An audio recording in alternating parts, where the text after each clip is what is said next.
जब अधर्म की सीमा टूट जाती है, जब सत्य सिर झुका देता है और जब मनुष्य यह भूल जाता है कि उसके ऊपर भी कोई है, तब धरती पुकारती है अपने रक्षक को, अपने प्रभु को।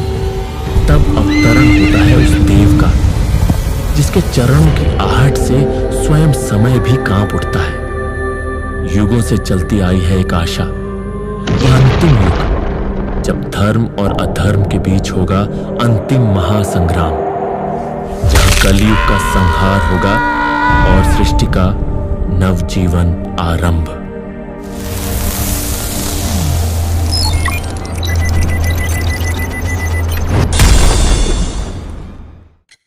समय कलयुग का अंतिम चरण, जब अधर्म अपना विकराल रूप धारण कर लेगा, तब जन्म लेगा एक दिव्य बालक, एक साधारण से गांव में, परंतु उसका उद्देश्य होगा असाधारण। वह आएगा केवल जन्म लेने नहीं, बल्कि अधर्म का अंत करने।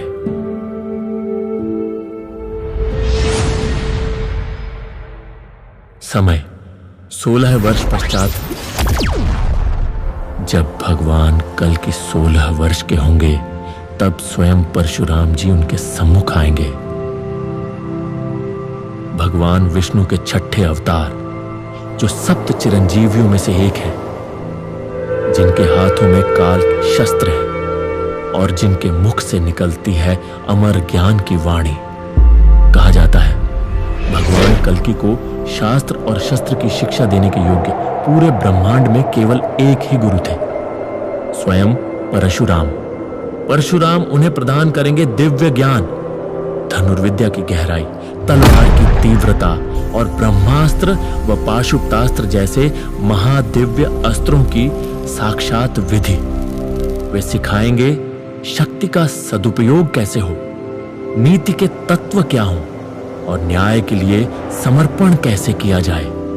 यह शिक्षा केवल अस्त्रों की नहीं होगी, यह मार्ग होगा उस अधर्म के संहार का जो स्त्रियों के सम्मान को प्रतिदिन लांछित करता है, जो मूक जीवों पर अत्याचार करता है और जिसने मनुष्य को राक्षस बना दिया है।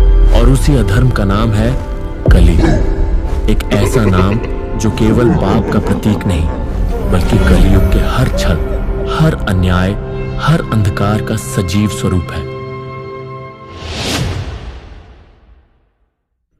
पुराणों के अनुसार जब समय अपनी सीमा खो देगा, तब भगवान कल्कि के साथ खड़े होंगे सप्त चिरंजीवी।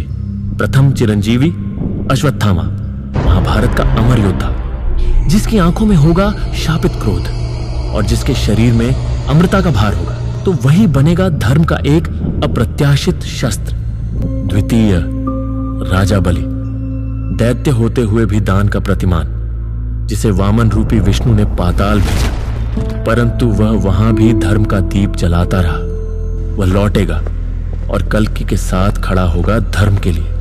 विभीषण, लंका के राजा, जिनके भीतर राम का धर्म था, रावण की प्रजा होने के बावजूद। चतुर्थ श्री हनुमान, स्वयं शिव के अंश, भक्ति, शक्ति और विनय का संगम, जिसकी गर्जना से पर्वत डोलते हैं और जिसकी उपस्थिति मात्र से अधर्म थरथराता है।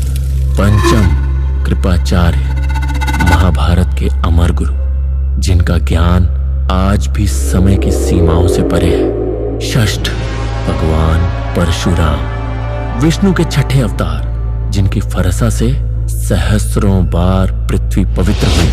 सप्तम महर्षि वेद व्यास, वेदों के संकलक, जो युगों से सत्य को शब्द देते आए हैं। वे पुनः प्रकट होंगे धर्म की व्याख्या करने।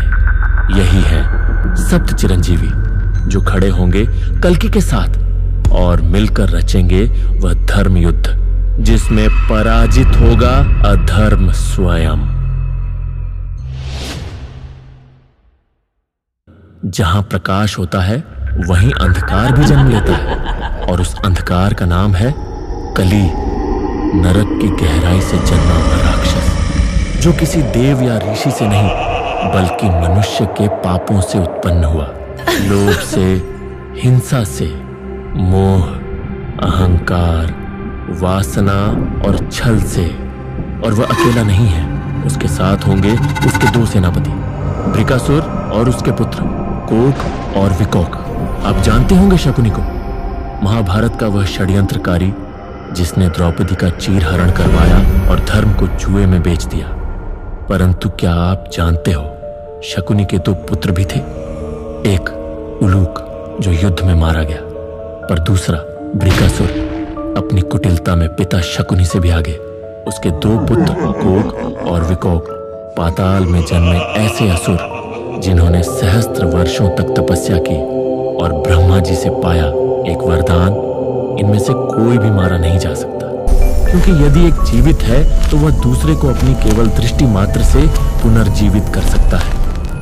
यही वरदान उन्हें अमर के समकक्ष बना देता है।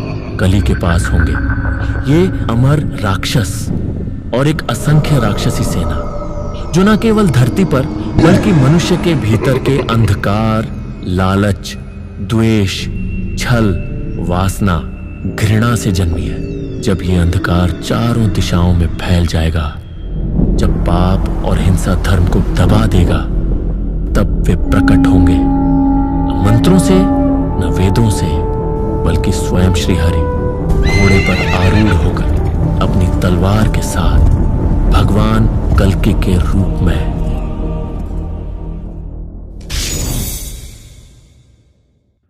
यह कोई साधारण युद्ध नहीं होने वाला। यह युद्ध एक युग का अंत होगा और एक नए युग के प्रभात की शुरुआत। पुराणों में वर्णित है, कली अपने दो अमर राक्षसों कोक और विकोक को भेजेगा, जिनका वध असंभव है। और तब भगवान कल्कि को भी स्वयं सृष्टि के रचयिता परम ब्रह्मा से सहायता लेनी पड़ी। ब्रह्मा जी ही बताएंगे कि कोक और विकोक का अंत कैसे संभव है, क्योंकि जब सत्य की तलवार गिरती है तो कोई भी अमर नहीं रहता। और फिर समक्ष आएगा स्वयं कल्कि, जिसका जन्म भय से हुआ और जिसकी आत्मा पाप, अधर्म और कुकर्मों से बनी। आकाश थम चुका होगा, धरा कांप उठेगी, सत्य और अधर्म एक ही समय, एक ही भूमि पर आमने सामने खड़े होंगे। कली आकाश से अंधकार गिराएगा तो भगवान कल्कि ने अपनी तलवार से उसे चीर देंगे और अंत में भगवान कल्कि उठाएंगे वह दिव्य तलवार, जिसे कहा गया है युगांत।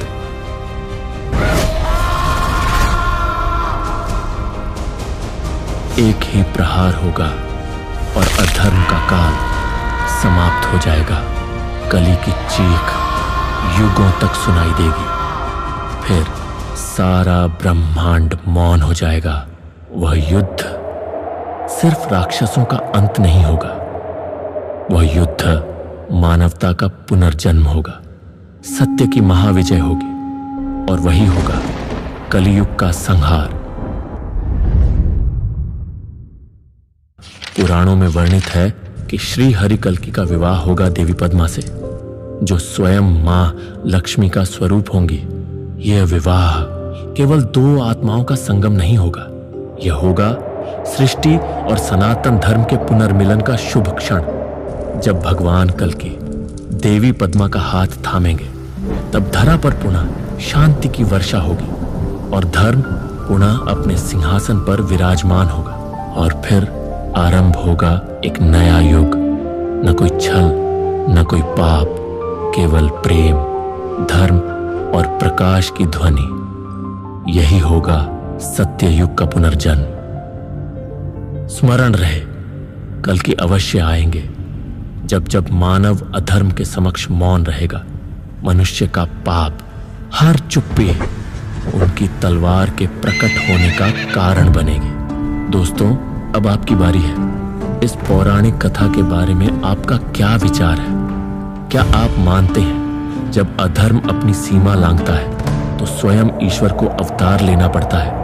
यदि यह दिव्य कथा आपके हृदय को छू गई हो तो कृपया इस वीडियो को लाइक करें और हमारे चैनल लॉस्ट एकोस को सब्सक्राइब जरूर करें। जय श्री हरि कल्कि।